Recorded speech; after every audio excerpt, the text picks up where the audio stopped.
Okay, a very warm welcome to you. Welcome to the Networking Diaries.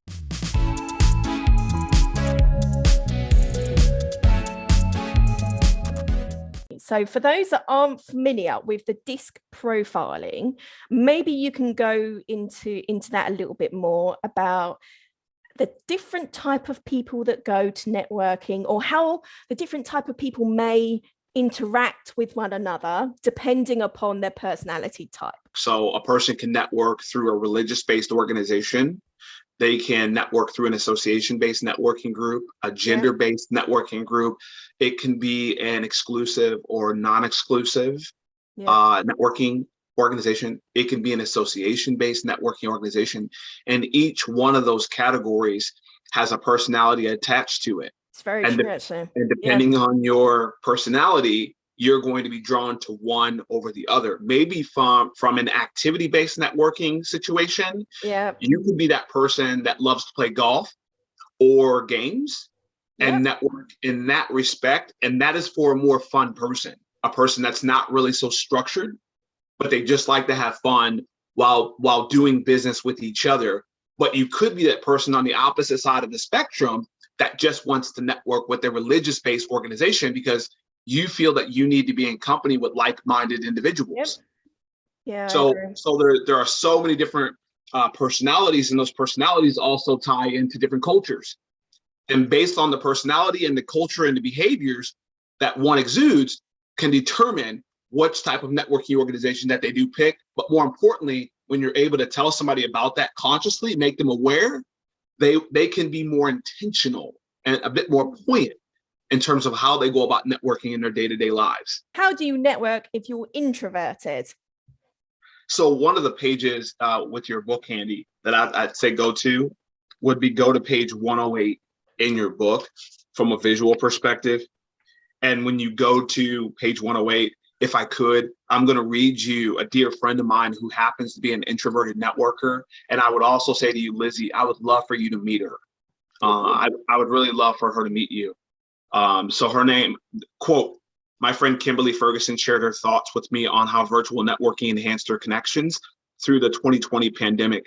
I find myself able to be much more intentional about virtual networking.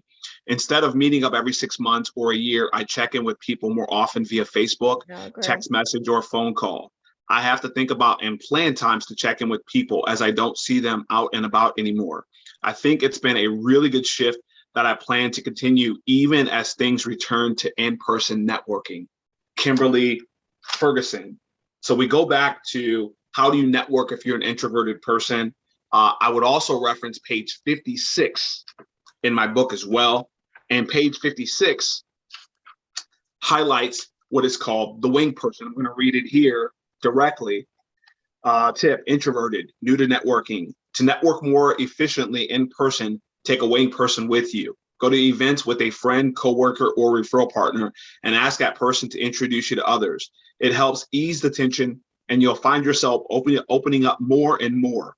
You might even set up a caffeinated moment before the day is gone. And if you're networking virtually, which is predominantly one-on-one meetings, look at it as an opportunity to have more control over who you connect with and when.